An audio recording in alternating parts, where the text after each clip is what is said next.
Hi there, Wellness Wednesday with 3W podcast listeners. Just a friendly reminder that we are shifting from a bi-weekly to a monthly podcast schedule release. So new episodes will now release on the first Wednesday of each month. Thank you so much for tuning in.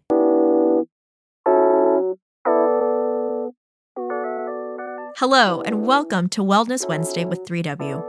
Wellness Wednesday is sponsored by 3W Medical for Women, a nonprofit medical clinic offering free of charge or low-cost women's health services in the Seattle area, regardless of income or insurance status.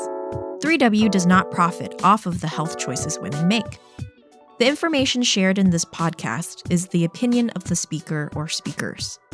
Medical information is not intended as individual medical consultation, but for general education only.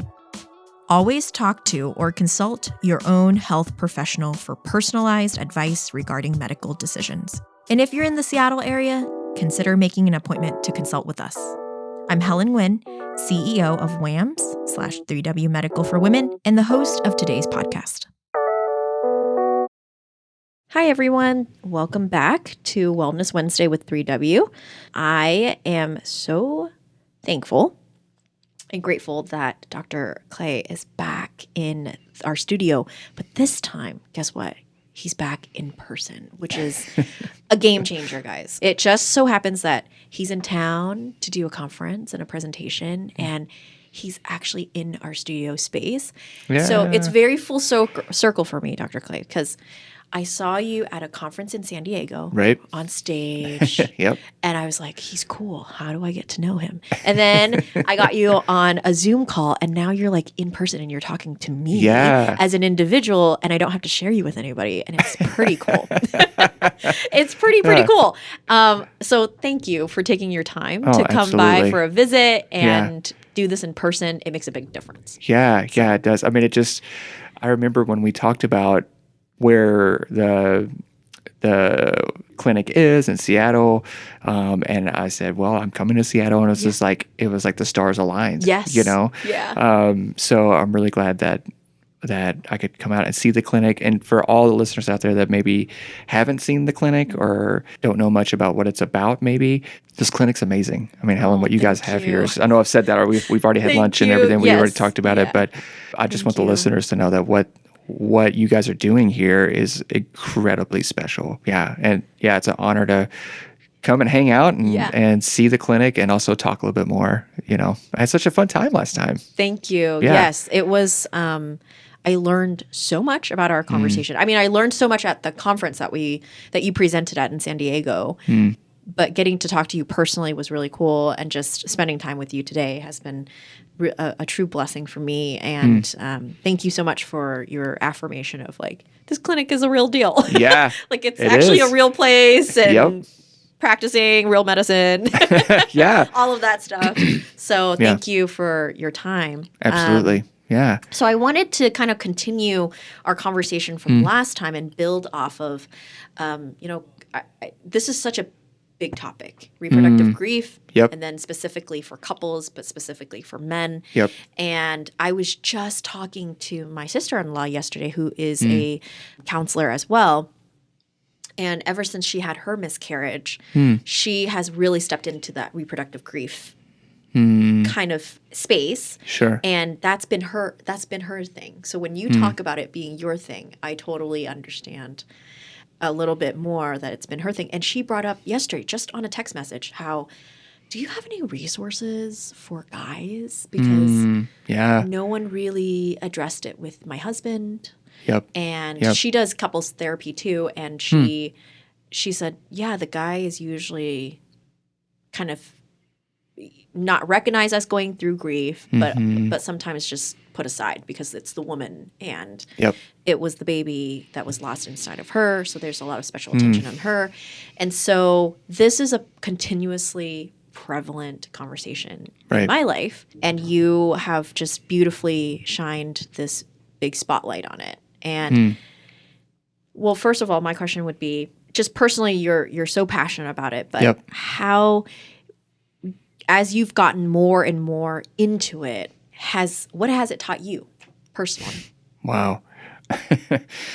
I guess like what as doing this research? Yeah, or doing this research Yeah. and talking to people. And, Oh goodness, yeah, are there certain patterns that you see? Yeah. Or is it very all over the place? And man.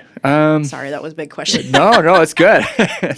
Can you tell I'm stalling to try to think about, No problem. You can So stall. trying to think about. Also, for the listeners need to know, I just did a presentation at APA, and so I feel like, get my brain energy back here. Got Yes, my coffee we here. got his coffee, Got my guys. coffee. Yep. So trying to wake my brain up a little bit. But I think so. One thing I will say, Helen, is that most every story is different in its own way. I mean, there's lots of similarities, but there's also lots of differences. And I mean, even after I did my presentation at APA for clinicians, this is for other psychologists and counselors, social workers, there were several that came up to me after and said, "Hey, thanks for sharing your story. Thanks for sharing about this research. I am going through infertility. Me and my husband are going through infertility, or my wife and I were going through infertility," and they want to share their story. And I'm always eager to listen, because I think that anytime that somebody comes up and says like, "Hey, I want to share my story about reproductive grief," it's a part of, I see it as kind of part of their healing process, because so much of the time when we share our story, it gets kind of rejected. No, not rejected. Maybe rejected. I'm going to say disregarded. That's the right word. Disregarded, or not seen as valid. Or what happens a lot, Helen, is that people get overwhelmed by it and they don't know what to say. And so they just kind of freeze up. But as far as patterns go, typically, so for mixed, we're talking about mixed gender couples, so like husband and wife. Typically what I see is that the husband or the male partner grieves much later in the infertility process. Like once we get to, hey, we're now at IVF and this may or may not work. That's when the grief process typically happens for men. Okay. Whereas for women, it tends to be third or fourth failed pregnancy test, which can lead to this thing, what we call mismatch meta-emotion responding. It's a really long word. Okay, say that again. Yeah, mismatch meta-emotion responding. Oh gosh, that's very long. It's very long. I need to try to come up with like a different way to say that, because that's a I'm trying mouthful. to imagine it in my head. Sorry, I'm so visual. Okay. Right. And so if any of your listeners have suggestions for like, how do we summarize that better? Yes. Let us know. Yes. But Please do. Essentially what it is when you're going through the grief process as a couple, when one member of the couple is feeling really intense grief, or maybe even experiencing trauma, and the other member of the couple is not, or maybe in the intellectualization stage, where they're thinking about it more, or thinking about facts more than they are feeling anything. So as men, we tend to intellectualize more, because we see there's power in intellectualization of, there's almost like a weakness in letting yourself go with the grief for a lot of men. So this mismatch meta-emotion responding, essentially what happens is one person feels really intense grief or trauma, the other person intellectualizes it, and then we have conflict, and then we feel like somebody, being dismissed, or we have what's called the 4 horsemen of the apocalypse, which are criticism, defensiveness, contempt, and stonewalling. Those things happen. So yeah, I definitely see that play out a lot for the couples that I serve too, and in the research too. Do you see a pattern in the sense of the women in reproductive grief always grieve, and then the men sometimes do, sometimes don't? And is that good or bad, or healthy or not healthy? Sure. Yeah. Actually, I want to say no. And it's probably going to sound to the listeners like, well, this guy's talking out of both sides of his mouth. Let me explain. Okay, let him explain, folks. Yes. So I've definitely served couples where the female partner is like, it is what it is. We're going to move on. And that's valid, and that's okay. I think that we all have our grief experience, our trauma experience, and for some people, infertility, they don't describe it as a traumatic experience, and that's okay. Yeah. When we talk about healthy responding. What that is, Helen, is just recognizing what I'm feeling and being honest about it, being curious about why am I feeling that? Where is that coming from? Yeah, like I talked about in my presentation today, a lot of my work with men is just increasing the emotional lexicon. They'll often say like, "This makes me feel really crummy," or "This makes me feel really bad." True, right? It doesn't feel great, but then we start digging into it and we label it with things like shame or guilt or grief. And so labeling it is the first step in healthy processing. Okay. Yeah. How do men grieve differently than women?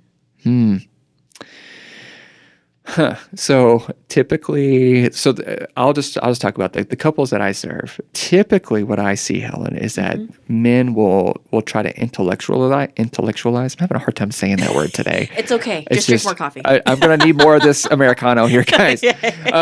But we make it more in the cognitive realm. Okay. So up here, if your listeners can't see me, I'm pointing to my head. Yeah. But whereas infertility is really down here in the heart realm. Okay.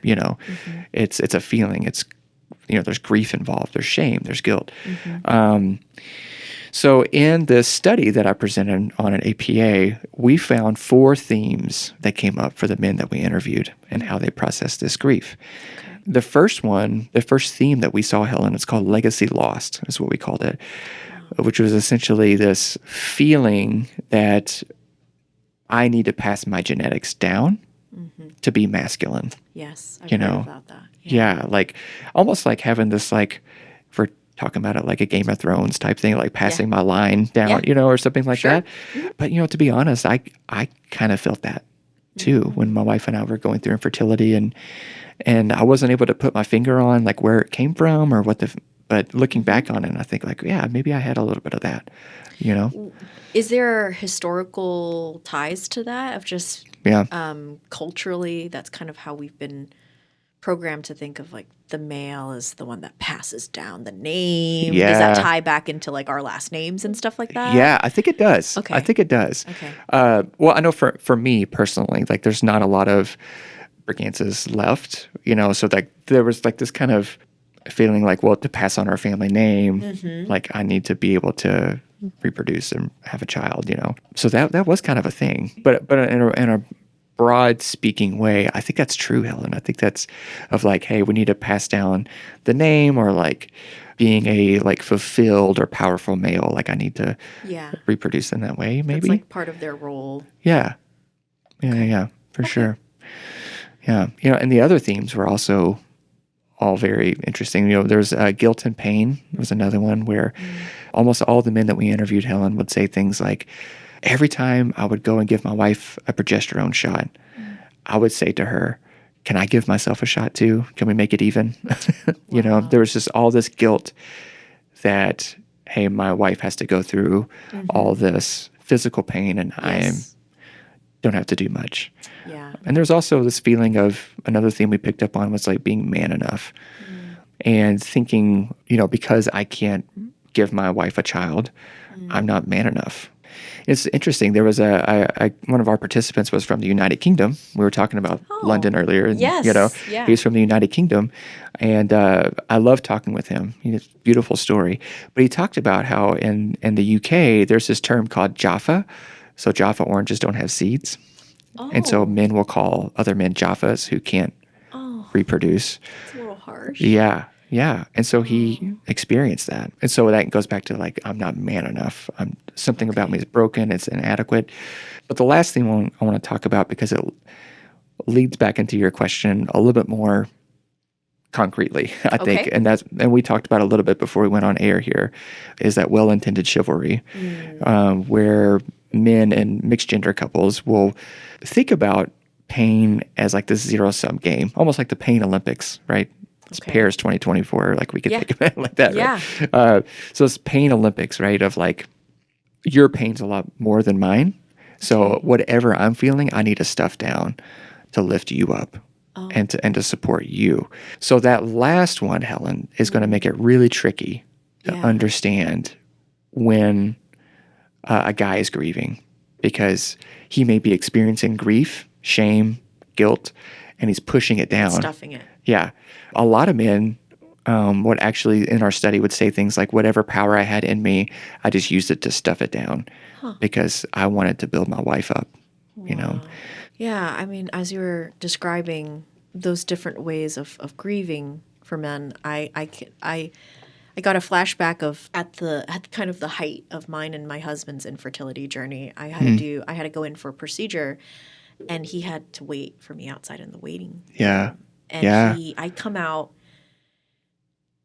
pretty worn out, but he looked worse than I did. Like oh my goodness. He looked like he was the one that was in the procedure. And I was like, "Are you okay?" And he's like, "Yeah, I just feel really helpless, and I just feel like I didn't know what to do, and I wish I was in there with you." And I'm glad that he was able to communicate that and vocalize that. But it just gave me that quick flashback of that event that we had to go through. Yeah. And he was like, and I turned to him and I was like, "Yeah, I feel like a freaking plucked chicken. Like I feel like every, you know, I've given blood, I've given, you know, all of this stuff." And he's like, "I don't know how that feels, and I'm sorry. Like I don't know.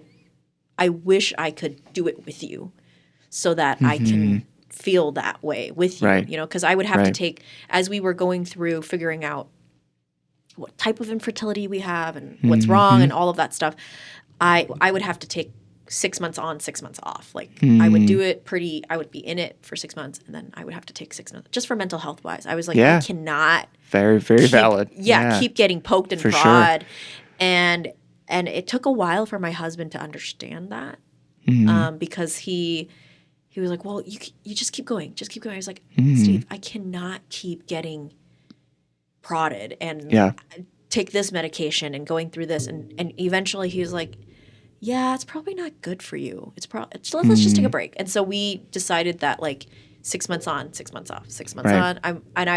I would be the one that would be able to turn to him and say, "I'm ready to dive back into it. I'm in a good mental health space to dive into it."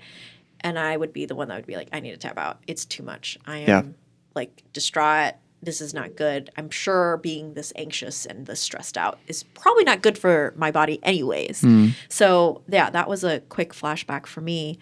And the other thing I wanted to ask you was, how many men did you do your research study on?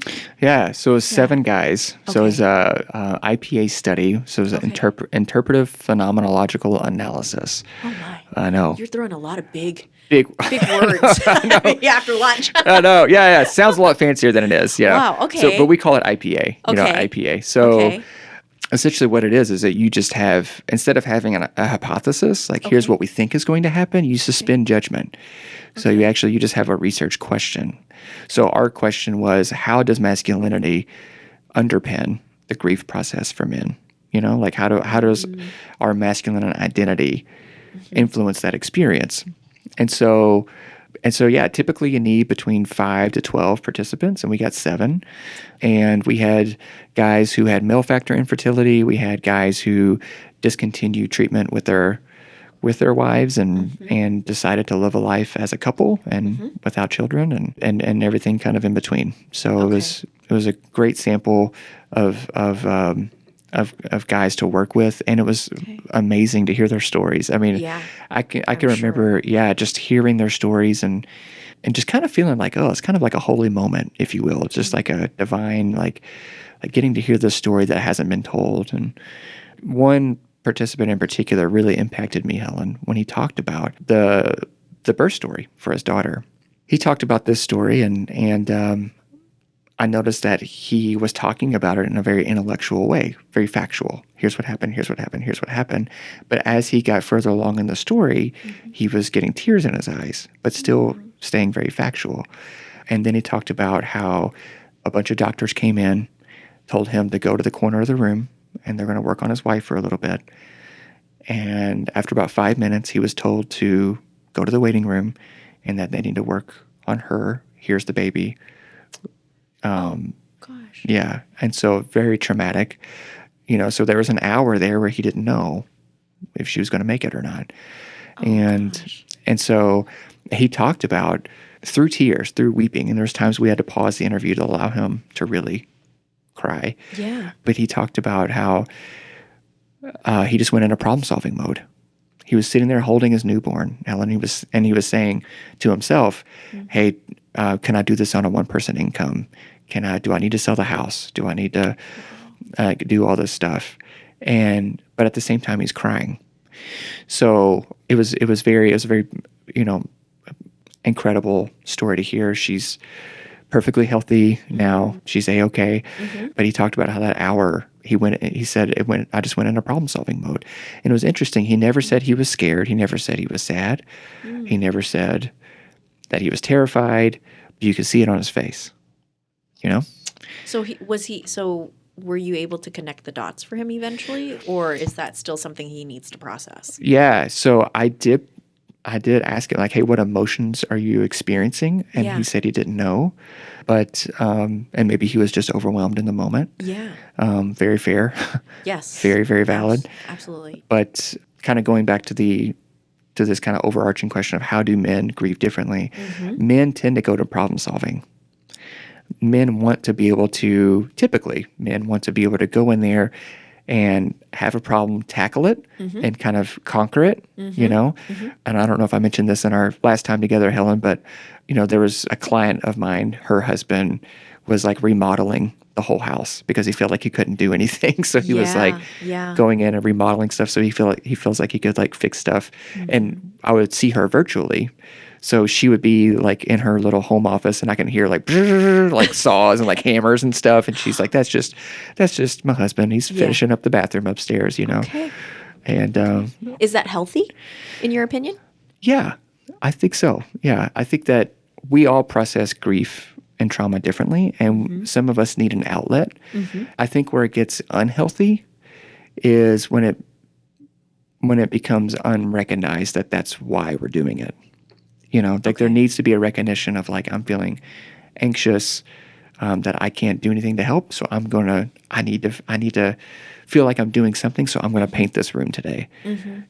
Where it gets unhealthy is where we just start spinning, if that makes sense. Yes. Yeah. How does the other partner in the situation help that person who's like this scenario, I need to just remodel the whole kitchen. Right.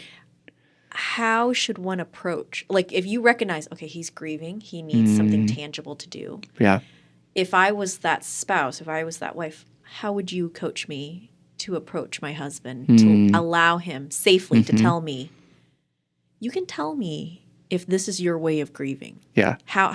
I'm sure there's like a way to do it, to not completely ruin or have him deny it or have him completely shut down on you. What would be your advice on how to do that? Yeah. So right now in this moment, I'm picturing myself in my therapy chair back in my office in St. Louis. Like, what if a couple and a lot of couples that I serve face this kind of thing?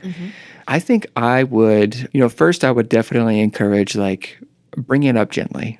Hey babe, I notice you're fixing stuff a lot around the house, or you're doing a lot of projects, or you seem really jittery. That's another thing. Like, men will feel kind of unsettled, and so bringing it up gently. Sometimes men will have shame about admitting that they're feeling anxious or they're feeling guilt or what have you. So putting more spotlight on it can sometimes make them feel more shame. So it's so it's kind of a dance. Yes. But if you're really not getting anywhere there of directly, hey, can we talk about this? Can we talk about kind of what you're experiencing, what you're feeling? This is a safe place. We need to hold both of our realities, then I would say, or really admire the handiwork, Men really do feed off of what John and Julie Gottman call fondness and admiration. I mean, all people do. Right? We all do. But in my experience, I've seen men really thrive off of that, and I hate to say it, but it's almost like needing their ego stroked a little bit, Yeah. Or maybe I think we talked about that last time. What if you're not good at that? I am not a words of affirmation person. Yeah. I have to really work at it. Because it's just not how I was taught, how I was raised. Yeah. You do it because you do it for the greater good. Why do you need praise for it? Yeah, why do you need praise for it, right? Or right. So what if it's for someone, what advice would you give to someone who struggles with giving words of affirmation or even sometimes receiving words of affirmation? Ooh, okay. Yeah. But yeah, how would you advise someone that is like, yeah, that's cool, but what? Yeah. Gosh, I think Helen, I would say. So now I'm kind of diving into like yeah. Now I'm kind of like diving into myself like as a guy a little bit. Like what would I please. I think that I almost think like sharing it with other people. Let's say, for example, so let's say that I go home and I paint the dining room, and let's say, for example, my wife is not a words of affirmation person, which she is, but if, let's say that she's not, she doesn't like that, which is valid. There's a lot of people I've talked with, that like you were saying, that maybe just aren't built like that. Yeah, I'm not good at it. That's okay. Yeah. But we can also like when friends come over, be like, wow, isn't this color great? Like, so we're not really directly saying like, wow, thank you so much. You're incredible. And like, and then we feel uncomfortable. We feel like we're not genuine to ourselves, Yes. But if we have friends over, if we have family over and be like, wow, look at this. Clay did great on this wall here, didn't he? Like, okay. It's kind of, if that makes sense. Yes, that does make sense. It's like a way of praising, but it's not, it's with others and it's highlighting. Yep. And it's honoring, but not in a way that makes me feel uncomfortable. Right. Okay. Yeah. Very good. And then what happens if the scenario is and I'm going back to that example that you gave of the wife and husband that's he's remodeling everything. Right. What if in that scenario she approaches him and he's not remodeling things. Like he's just going on with his daily life and not addressing the situation, or he is, but he's not vocalizing or communicating it. Right. How would you advise that wife or that spouse to address him? Yeah. And just check in. Yeah. How would you advise? Yeah, I think that I see that more. Okay. It's probably 60-40. Okay. Like some guys would just really change how they navigate around the house, like doing projects, or maybe they take on more work to feel like I'm doing more, whatever it may be. But most of the time, what I see is guys will go about their business, really. And a lot of times that's because they don't know what to do. So they kind of freeze, they don't know like, hey, what do I do to support my wife right now? I have no idea. What do I do to help in this situation? I have no clue. So John and Julie Gottman talk about bringing up positive needs. And what I have seen a lot is that when men do that, they're really, I don't want to use the word avoiding, maybe avoiding, avoiding or skirting around, maybe dismissing, maybe their own emotions, maybe. And because it's just so heavy, and a lot of times what happens, so they again, going back to that well-intended chivalry, that's, hey, I'm doing this for my wife. Like if I can stay cool, calm, and collected, that's what she needs, There's a lot of assuming there, Yes. Because a lot of times what the wife will say is like, actually, that makes me feel kind of alone. It makes me feel like I'm not connected to you if I'm not hearing about your experience. Right. If I'm not getting feedback from you. So bringing up positive needs is really important. And we do that through a gentle startup. Okay. Usually how that goes is I feel about and I need. So can you say it again? Yeah. I feel about and I need. Okay. Now, the antithesis to a gentle startup is a criticism. Criticisms don't end well, Yes. So here's an example. So let's say we have a couple and they've been going through IVF treatment and the husband is just kind of going about his day. He's just doing everything that he normally does. He checks in with his wife every now and then. They have chats about it every now and then, but he overall hasn't shown a lot of his own emotional response. And so that makes his wife feel distant, kind of like pushed off, pushed away. And here's how that could play out with criticism, where the wife comes to the husband and be like, why are you so cold about this?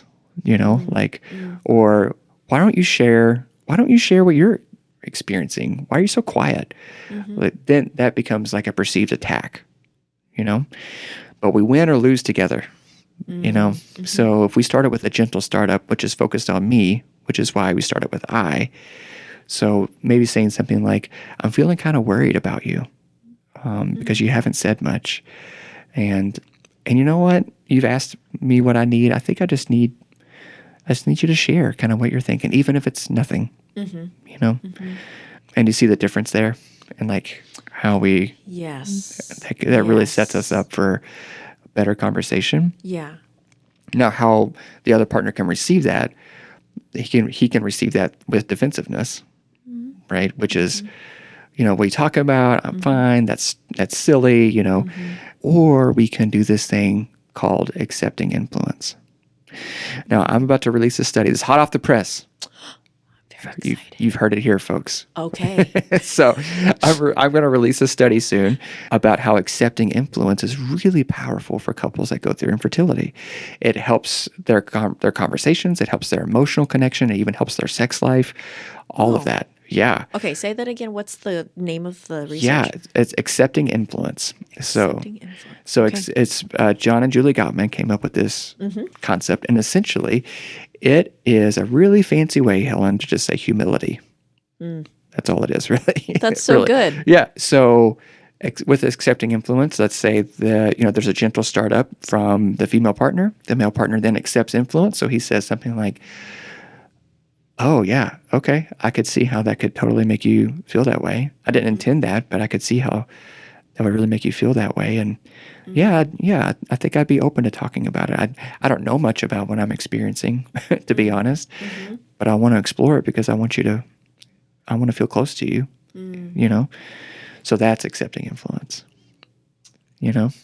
Does it take a certain temperament, though? It's a skill. Yeah. I would say it's a skill. Yeah. Maybe for some men it's easier than others, or some people, and now we're talking about in this situation, the example, it's the man accepting influence. It goes both ways. Yes. It goes both ways. Absolutely. But I've seen men of various, and women too, of various temperament or personality accept influence in their own way. Some of them, it's very short and sweet. It's very like, yeah, that's valid. Yeah, that makes sense. So that can be accepting influence.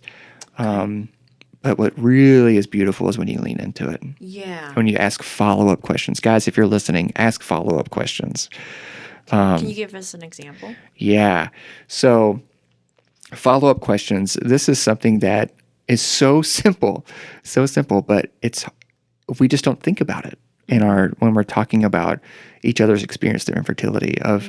So follow-up questions would just be like, let's go back to our example of wife gives a gentle startup, husband's accepting influence. Now he's going to ask a follow-up question. When do you feel most distant from me? Oh, okay. It's at night when we're both just reading and sitting in bed. That makes sense. Well, if you're feeling it that way, then maybe instead of like sitting next to each other and watching a show or reading, maybe I can just kind of share something that I thought about that day about our infertility journey. Would that help? And then she could say, yeah, or she could say, no, not really. Right. And then we ask more follow-up questions, kind of just curiosity. Yeah. That takes a lot of intentionality. It does. In the midst of so much going on. Yeah, it really does. How do you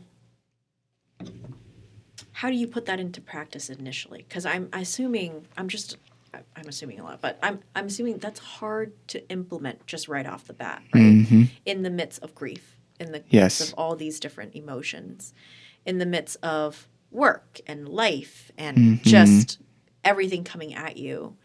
Should you, my first thought, I go into organizational thoughts of like, do you write these things down And do you come to each other and be like, look, I know there's a lot of things going on right now, but we need to get through these questions to kind of just take a pulse. Yeah. Is that appropriate to do? Totally. Yeah. Totally. Yes. Because I go into like, I need to see a return of investment. So let's see, let's go through that. Or would that be an inappropriate, like non-emotional way of approaching it? No, I think that it totally depends on the couple. Okay. You know, I definitely have couples that I serve that do that. So, I mean, we just call it the marriage, or if you want to call it relationship check-in. The Gottmans, John and Julie Gottman, they call it the State of the Union. So I like that. Yeah.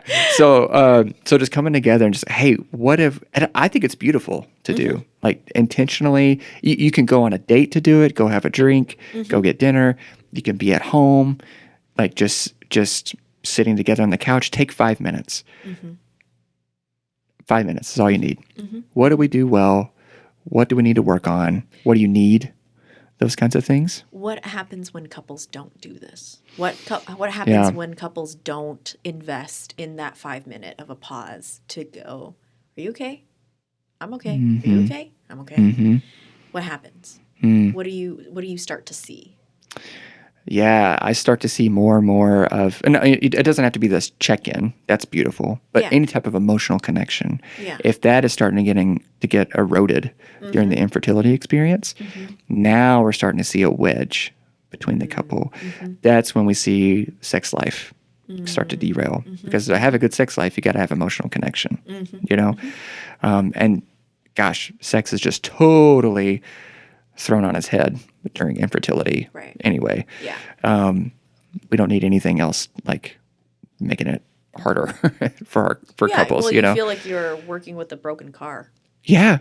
100%. Yeah. Yeah. Or like we're just doing this to hopefully get a baby. There's not the connection, there's not the passion, there's not, you know. Right. So there's more of an emotional wedge that can happen. What I see is we start to talk past each other. You know. What does that look like? Can you give us an example? Yeah. I see it all the time. I offer, I kind of joke around with the couples that I serve sometimes, and I say, like, I offer free interpretation services, you know? Yes. So, like, I'll say, like, whoa, wait a minute. You know, I'm just going to make up names here. Yes. But, like, Rob, you were trying to say this right now in this moment, but Meg, you took it this way. Yes. You know? I wonder if we can try that again. And have more of that positive outlook that we're not out to get each other, you know, and not talking past each other. Because when we talk past each other, typically what happens, we have this shift. It's called negative sentiment override. Another big word. Another big term. NSO. Negative sentiment override. Okay. So essentially it's like for your listeners that are just listening, like I'm gonna have my hand up here, look like a crocodile. Like it's like you're like a crocodile in a river. Yeah. Like looking for ways for your partner to like get you. Oh. You know, and like assuming ill will. So like, you know, all automatically already kind of defensive. Yeah, already ready to put up the dukes. Yeah. You know. Yeah. So, but when we have more connection, when we have more of those check-ins, we have more of a positive sentiment override, which is where, you know, my husband calls me and says, like, you know, babe, I just really need to go on this fishing trip this week. I know I plan not going, but I just really need to. Negative sentiment override, well, he's leaving me. He's abandoning me. Wow. You know, positive sentiment override is he must really need this right now. Yeah. You know? Yeah. Now how we get there is through that trust and that communication and emotional connection, for sure. In your opinion, are men typically taught to do this from an early age? Or how do we as a society help men get this earlier before they get to a point where they're in a relationship, things are breaking down, communication is breaking down, and divorce is on the table because there's so much I've said this to my husband before. I've sometimes in the midst of our arguments, I'm like, I feel like we're talking in a foreign language. That's not what I said. Right. You're totally taking it the wrong way. Right. And I'm like, did you just I'm speaking in plain English here, right? You just took it and fully blown it into this or minimized it to this or that was not an attack on you. Yeah. That was just how I was expressing feeling or how yeah. I received what you said. Mm-hmm. What are some things as parents who have sons and daughters that can implement or put this into example as, because these types of things just don't get taught early. We Right. don't get taught to communicate well. It's only when we hit conflict that we go, wow, we're a bad communicator, or this relationship is not working out because we're Sure. not communicating correctly. Mm-hmm. What are some things that we could do for young men to help them get to this point? Yeah. Oh, now I want to talk to all the guys out there that have boys, that have sons, and the moms too. Sure. Yeah. I think it takes a couple of things. So teaching our sons that failure is not fatal. Weakness does not mean, being less than. And that actually in our weakness, we are strong. And in our vulnerability, we are strong. And it's okay to share what you feel. And, I think that classically, if you look back over the past several decades, like, we teach boys don't cry, or something like that. I think that's changing. That's changing for sure. Yes. But we can ask our boys, like, hey, what are you feeling, buddy? For our boys, Jonah and Isaac, we say this all the time, like, man, you feel really disappointed right now. And that is very valid. We're still not going to get that ice cream. But you feel really disappointed, and that's okay. Yeah. And that's okay. And we've noticed that our oldest Jonah has actually started saying that. He'll just say, like, I'm just really disappointed right now. And he'll like pout, Yeah. instead of it coming out as anger. Yes. Yeah. So for men, what I see a lot is men who don't have that emotional lexicon. It either comes out as either I'm really happy or I'm angry. And anger, the science shows us, Helen, is actually a secondary emotion. So typically we feel something before the anger. So it triggers the anger. Right. The anger is a way for us to try to control our environment. Wow. And to address the guilt or the shame. Shame's a big one that produces anger.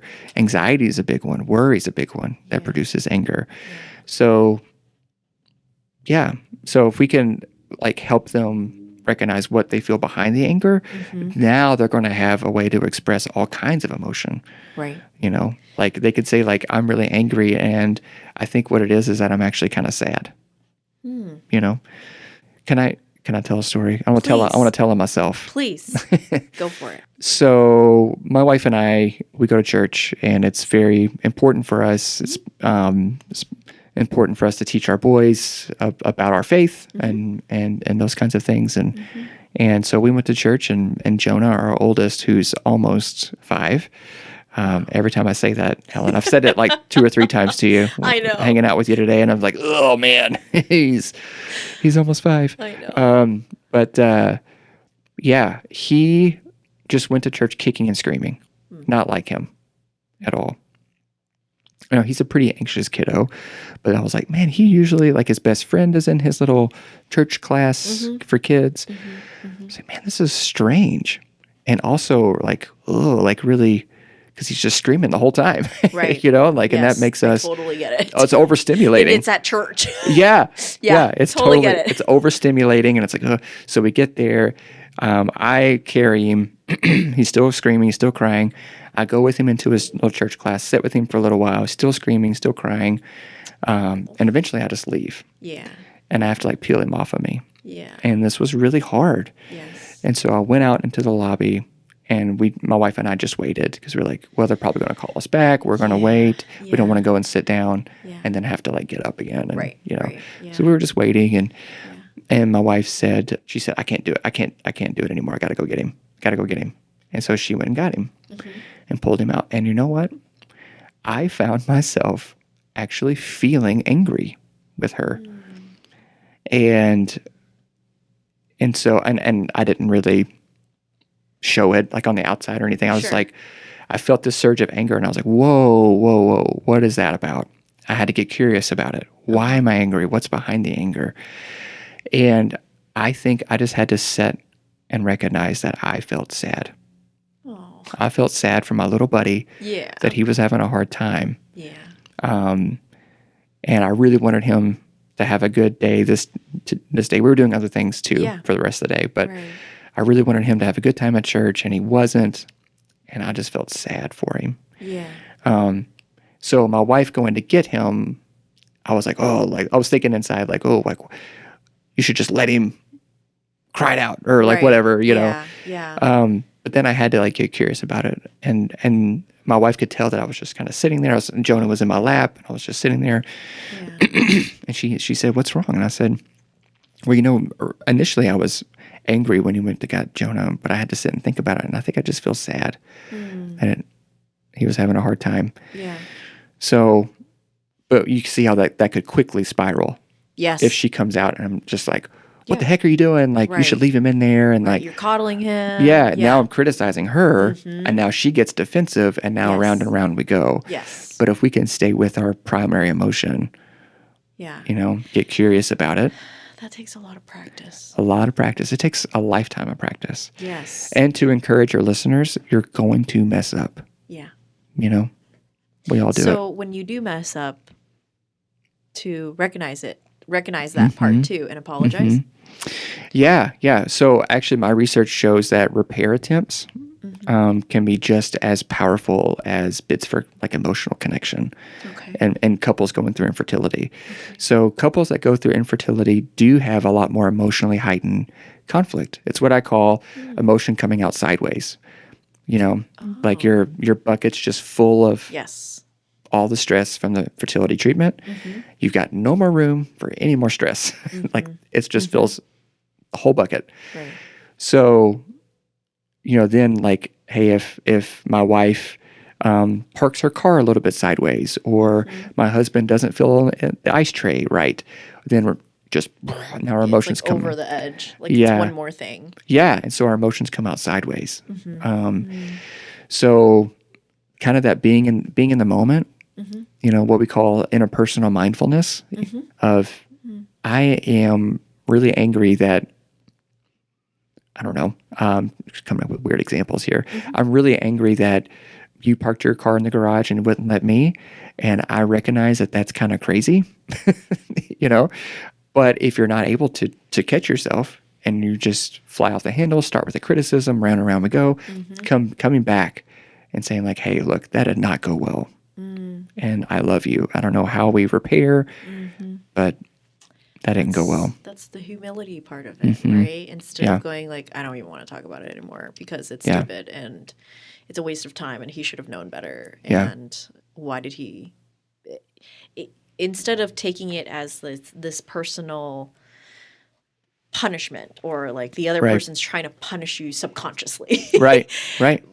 Just addressing it of going like, was that your intention? And allowing them to say, no, that was not my intention. I'm really sorry. I didn't mean that to do that. So if you're the person in the relationship that recognizes this is where we need to get to, does it start with modeling? Or does it start with going, we have this problem and we both need to work on it together? Because one is going to be, is one ever going to be in the relationship that you've seen with couples and stuff? Is there going to be one that's better than the other that can express and come to that humility a little bit faster or recognize that a little bit better and implement that? Yeah. And then the other person kind of like gets to their rhythm? Or is it always kind of like one dragging the other person to implement these changes? Yeah. So interestingly enough, there's one couple that I worked with for a while, and they've graduated from couple therapy. They've met their goals. They're doing great. But for a while there, so the wife was kind of there. She was accepting influence. She was, taking these skills that we were practicing in therapy, and the husband was kind of like, not really into this. Now, I'm picking on the husband here in this example, but I mean, this can happen for either. Yeah, it could be reversed. And I've seen it plenty of times for both. But she was like, I'm kind of pulling him along or encouraging, modeling all those, positive words. But then it turned into contempt of like, you need to get on my level. Like, I'm the one who's emotionally intelligent Oh. in the relationship. Like, why can't you communicate like I can? That's poisonous. Yeah. It's actually, so contempt is one of the leading causes of divorce. We say it's money. We say it's contempt. It's feeling like I'm better than my spouse. But we have to call that in, Yes. you know? Yes. But to answer your question, I think that's totally okay. So one member of the couple may be more savvy with those kind of skills. I see a lot of therapists and their spouses and their partners in therapy, and usually the therapist has got a leg up on that. It's kind of a cheat code, that they have built in. But we can't have this feeling of like this person is the identified patient. Like my wife is the one who needs to get on her game, or my husband's the one that needs to get on his game. We're in this together. How do you avoid contempt? Yeah, it goes back to, I think, humility, but also like just describing your own needs. So instead of describing your partner. So when we have contempt, we're describing our partner as somebody that's lower than us, right? But if we're describing our own needs, we're just keeping it focused on us. Here's what I need. I really need more emotional conversation because I feel kind of lonely. I feel like I'm in this and it's just me. And, can you help me out with that? Two, I think that contempt usually goes back to an unmet need for a long time. Usually it's like a rubber band that like you kind of hold on to for a while and kind of like, brush it under the rug, and then it snaps. And now I have contempt towards my partner.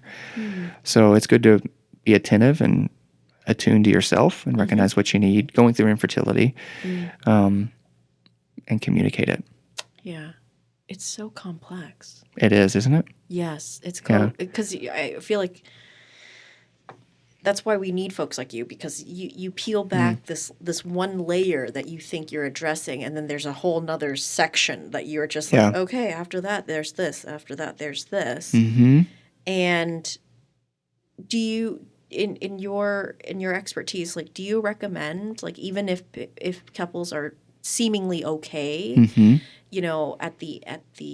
at the end of it, as they've gone through their infertility, at the end of it, do you think that it's wise to check in with an expert like you to see, just take a pulse? Yeah. To see if everything's okay? Totally. Yes. You don't think it's a waste of time? No. No. No. I mean, I always sound biased, right? Yes, but I mean, like, sometimes, just using myself and my husband as an example, it's like sometimes we're just like, no, this feels okay. This feels fine. Yeah, for sure. But as we're talking, I'm just trying to take an internal pulse of like, I might feel fine, but maybe my husband's not feeling fine, and he's been stuffing it, and he hasn't had the terms to attach it to his emotions or something like that. But maybe we should invest in some time and treasure to just take a pulse and make sure, like, we're really okay. And that might be a good, like, no, you guys are okay. Yeah. It's okay. And that's part of the healing process in itself. Totally. To kind of close that chapter. Yeah. But yeah, that would be a recommendation of, like, take a temperature. Yeah, totally. Good marriages don't happen by accident. And good marriages through infertility don't happen by accident. We are intentional. A full third couples, about 35% of couples report that their relationship is stronger after infertility, but another third, around 30%, say that their relationship is worse. So what's the difference? Well, it's these skills, and communicating together, being in it together, not being in different trenches and lobbing stuff at each other, trying to hurt each other. But a good couple therapist is not just going to help you navigate conflict. A good couple therapist is going to help you have the best marriage that you can possibly have. I tell every couple that I serve, Helen, that I want you to be 90 years old in the nursing home together, holding hands and looking back on the most amazing marriage that you've ever had. And that involves navigating conflict, of course. Yes. But man, I love not just navigating conflict with the couples that I serve, but navigating those really tough emotional conversations about infertility together, talking about sex together, talking about passion or romance together. How do we stay connected? The fire doesn't have to go out with infertility. Yeah. You know? Yeah. No, it doesn't. And there's so many different routes that you can take. And yes, it is a process. Yes, it does take intentionality and stuff like that. Right. But if that is what is on your heart of inviting children into your life, that's what I can say as a parent, it is well worth it. Yeah. It is well worth it. Yeah. Would you say the same for your boys? Yeah. Yeah. For sure. They are so cute, guys. He showed me pictures. So cute. Yeah, I think so too. I'm biased, Yeah, so yeah. I'm biased. Here's a side tangent. I've grown up with like a ton of girls, and my son is like one of the first boys that have entered our home, and there is something about boys and their moms. Oh, there is. Yeah. I don't know what it is, but it's intoxicating. I'm obsessed. My wife is too. And my boys are obsessed. When my wife, she went out of town on a girls trip, and I was like, sweetheart, you need to go. You need to get out of here. Yeah. Be with their girlfriends. And the whole time my boys were like, where's mommy? Like, I'm here. Yeah. My husband's always like, I'm standing right here. Right. No, I want mommy Yeah. to take me to potty. I'm like, tell your dad. Yeah. Yeah. Need a break. Yeah. Need a break. Yeah. Well, just thank you so much for just shining a light and acknowledging that there are people that are struggling through this, and they don't have the language and even the concept, because they think this is just going to be the way it is forever, and we're never going to get out of this dark hole that we're in. Because I felt that before within our infertility journey. Yeah. And, we're still infertile.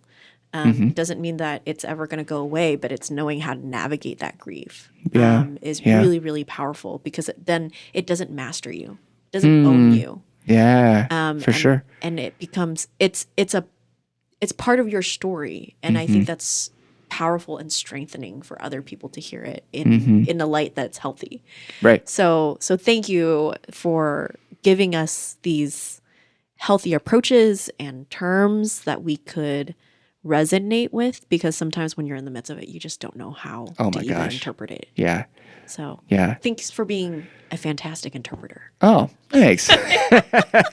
Well, Helen, thanks for having me. It's so much fun to talk with you and to be here. And you guys are doing great work, and I love chatting with you and any chance I get to talk about how we can navigate infertility and as men, but also as a couple, sign me up. Awesome. For sure. Awesome. We are so passionate about it, and it just flows out of you so naturally. So I'm just so grateful that this is your thing. Yeah. Because this is just not addressed in a lot of different conversations that I've had.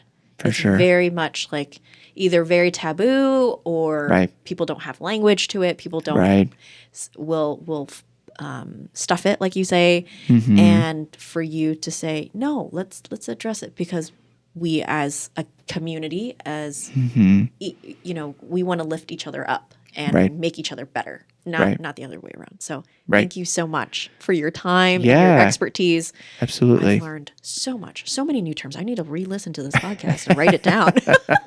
So many good terms that people can start researching and even reach out to you, I'm sure. Oh, yeah, please do. Yeah, if anybody's listening to this, they want to reach out, do so. Yeah. Would love to chat. Thank you. Yeah. Thank you for your time and Absolutely. Your passion about this topic. Yeah. It's really thank you, grateful. Helen. Absolutely. Yeah. Well, listeners, I hope you enjoyed just piggybacking on our first podcast with Dr. Clay. And like I said, I just thoroughly enjoy talking to him and getting to know him. And he's obviously super passionate about this. And it's so easy to have a conversation with him. So please reach out if you or your loved ones are going through this tough infertility kind of situation. And just know that you're not alone and that we care about you. For more information about 3W, please visit our website at 3wmedical.org. That's the number 3, the letter W, medical.org. From there, you can learn more information about the services we provide, book an appointment, or make a donation if you'd like to support our mission. You can also call our office at 206-588-0311. That's 206-588-0311. If you like this episode, please share it with others and consider subscribing on your favorite podcast platform so you never miss an episode. Thank you so much for listening, and until next time, stay healthy and be well.